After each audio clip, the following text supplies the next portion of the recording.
Ainsi, les desseins de Dieu sont attachés aux vainqueurs. It will not be tied. It will not be tied to the established church.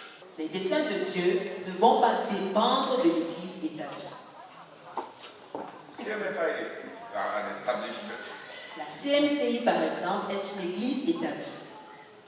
It's part of the organized church. Elle fait partie de l'Église établie. We can label that all in CMFI are overcomers. Nous pouvons nous efforcer à ce que tous dans la CMCI soient des vainqueurs. And that was what Brastak was laboring for. Et c'est ce à quoi le frère Zach travaillait. To make sure that everybody is a believer. Pour se rassurer, afin de se rassurer, que tous soient des croyants, que chacun soit un croyant. To make sure that everyone is delivered from all sin. Afin de se rassurer que chacun soit délivré de tout péché. That's what he was laboring on. Et c'est ce à quoi il travaillait.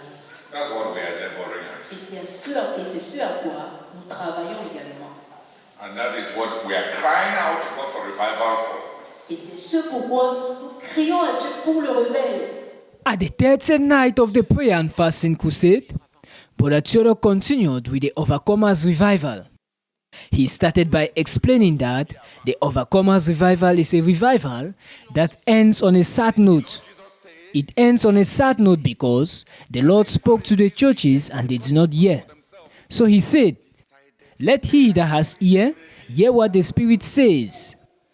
Therefore, the purpose of God in the end times will not be tied down to the institutionalized church, but to the overcomers.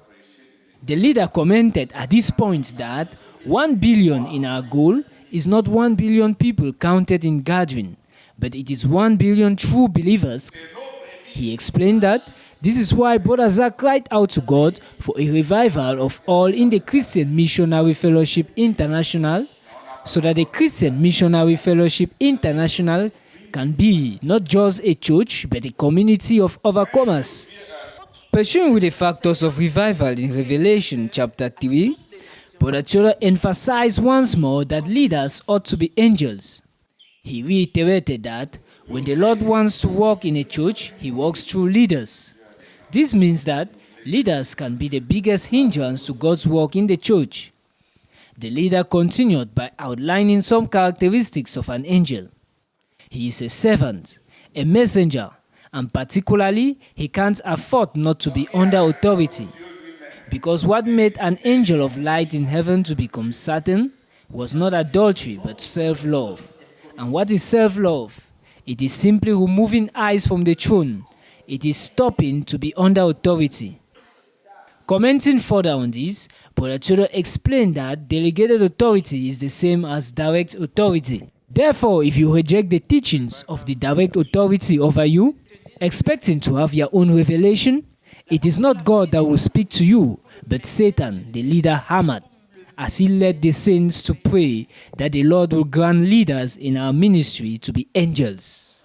Can three people who understand Eddie to come and pray that the Lord will grant us a miracle to offer him an organized church where all are overcomers.